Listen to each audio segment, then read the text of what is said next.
If you're a parent to teenagers or about to be, you know that it is a unique season of life. It's full of growth, challenges. Today, I want to share my most cherished tips for parenting teenagers with you in hopes that it will be an encouragement to you, help you, and also some of these are do as I say, don't do as I do. If you are new here, my name is RaylynnNReed. My goal here on my channel is to make encouraging videos to inspire you in your Christian walk. And if that sounds like something you're interested in, then I would love to have you stick around. Okay, let's dive right into these. So my first tip, and I'm saving the best for last, so make sure you watch until the very end. My first tip is reading the Bible. Make sure you're in the Bible, make sure they're in the Bible. And I cannot stress this one enough, just because for me personally, I rely on the Bible for so many things. I am constantly going to the Bible for wisdom, because parenting teens, it's definitely a job I was not prepared for. I lean on the Lord so much in this journey, in this season of life, because there's so many things that come up that I feel like I just am a fish out of water and I need the Lord's guidance. So reading the Bible is definitely where I turn to for guidance, for discernment, for all of my decision making. I really root my everything in the Bible. So I will say reading the Bible would be a big tip, and also having your children read the Bible. We have our kids read the Bible every single day, and it doesn't have to be like, read a chapter a day or anything like that. Although we have, encouraged them to do that, but just making sure they are in their Bibles daily. It helps them know God's word. It helps them understand different things, and it helps them grow into the people that you are wanting them to be, character building. And then this second tip goes right along with the first tip, and that is reading the Bible with them. My husband sits down every night and he reads the Bible with our kids, and he has done this since they were little. And this is so that they are not only reading their Bibles for themselves, but then they're coming down here, they're reading their Bibles with their dad, and he's able to ask them questions to make sure they're understanding it, and they're able to ask questions if they don't understand something that they have read. They're able to say, Dad, I didn't understand this. I didn't know what this was meaning. Is there, can you just help me with this? And so it is a way to just have that one-on-one time and be able to ask those questions. And so that is my first and my second tip. Make sure you're in the Bible, they're in the Bible, and then you're in the Bible together as a family. That is the cornerstone of our family. Jesus is in the center of everything that we do here. So we try to make sure that we are spending that time in God's word, so that it flows throughout the rest of our lives, and whatever we're doing, everything goes back to the Bible. So I wanted to start off with that one. My third tip would be communication. This is something that I have struggled with, and if you aren't new here, you know that I had a goal this year to get better at communicating. And this is something that not only goes into parenting, but it goes into any relationship that you have. And I have really learned that with having teenagers, an area that I struggle with is communicating, because in my head, I will think, okay, well, I don't have to say this because they just automatically know it. No, they don't. There's a lot of times they don't automatically know it. And so you have to be able to communicate what you're wanting from them, because I have had a lot of situations where they're looking at me and going, but Mom, you never said that. This is what you said, and this is what you meant, but you didn't tell me that. So why are you upset that I didn't do this when you didn't tell me I needed to do that? And then I left there with egg on my face going, I have no idea how to, I don't know what to say to that, because they're right.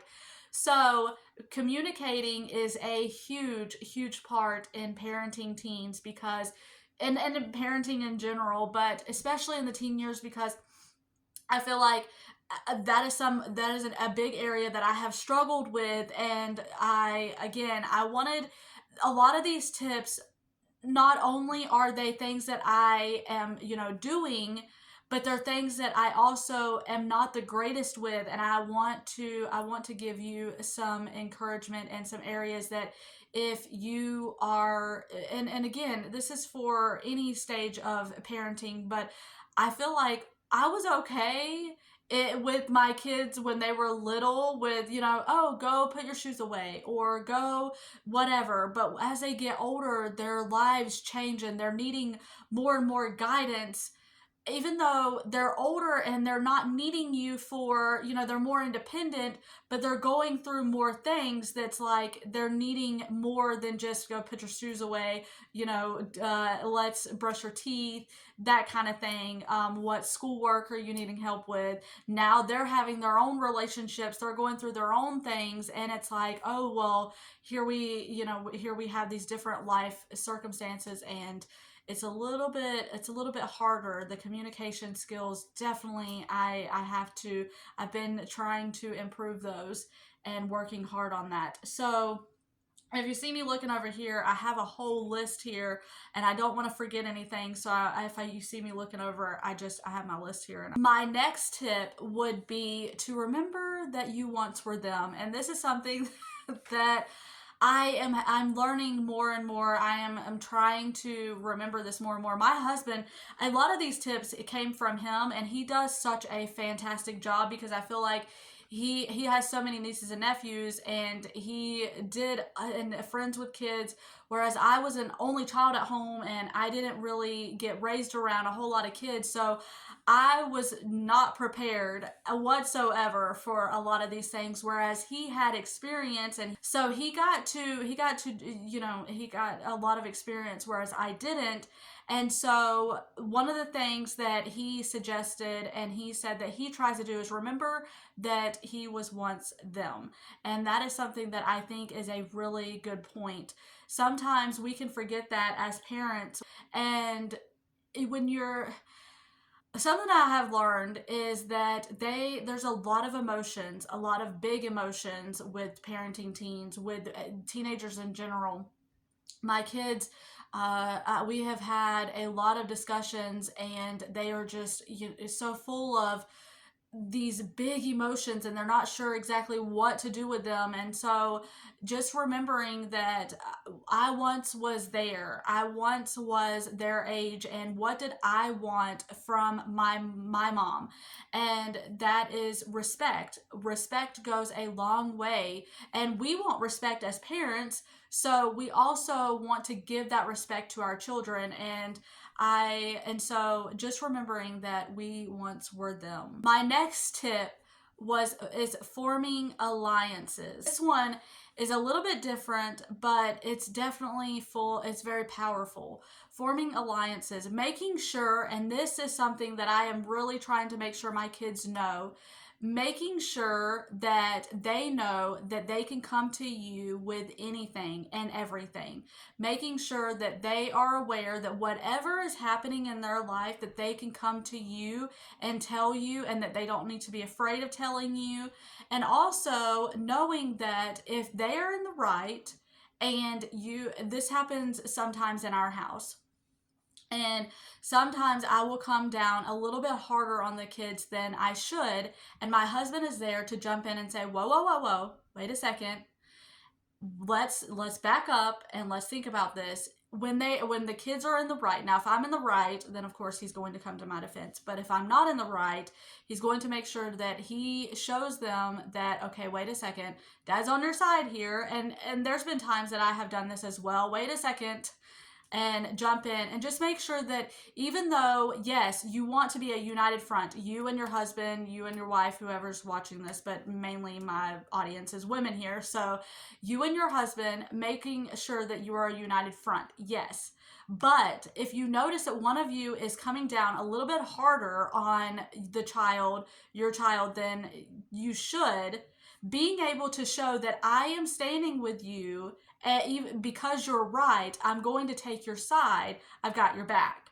And just making sure that you are showing them that you're not always just going to be siding with your partner just because, well, we want to be a united front. Yes, of course, be a united front. That's great. That's what we want.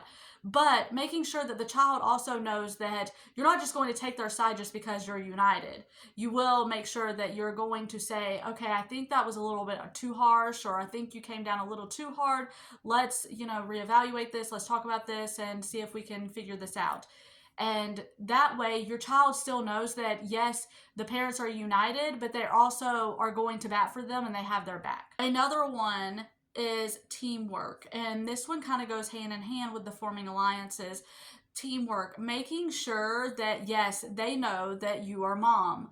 They know that you all want to be respected, but that they also know that you will ask them for their input, ask them for their, one thing that Adam said when we were going over this list. He said that, like when we go on vacation and we're trying to figure out where we want to eat, he's not just going to say, okay, well, I want Red Lobster, even though he doesn't really like Red Lobster, but I want Texas Roadhouse.